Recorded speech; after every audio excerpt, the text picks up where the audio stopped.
kahit na ayoko na pinagbibintangan ka ni Ate Lilet, she's right about one thing. Sabrina did look upset and scared when she saw you. So tell me, babe, bakit ganun na lang yung reaction ni Sabrina sa'yo? May tinatago ka ba sa akin? May kailangan ba akong malaman? Doc,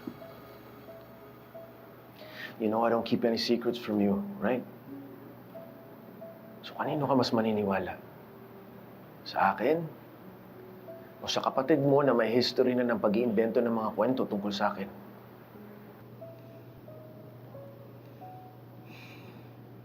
Of course I trust you, babe.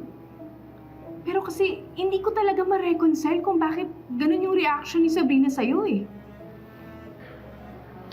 Babe, you heard what the doctor said, right? She suffered a traumatic brain injury.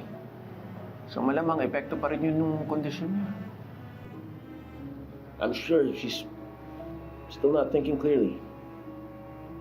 Paano naman yung claim ni Ate Lilet na magkikita daw dapat sila ni Sabrina kasi may sasabihin daw si Sabrina tungkol sa'yo? Babe, malay ba natin kung gawa-gawa lang uli ni Lilet yun? And even if she was telling the truth, oh, ikaw na mismo nagsabi, ano namang masama kung may sasabihin siya tungkol sa akin? She's worked for me for a very long time. She's practically family, babe. If I didn't know any better, gusto niya makausap si Lilet para sabihin niya siya ng lahat ng mabubuting ginawa ko para sa kanya. Para kumbinsihin siya na karapat-dapat akong pakasalan mo. Para hindi na magduda si Lilet. I mean, I used to confide in Sabrina all the time, especially about that. You're probably right. I'm sorry, babe.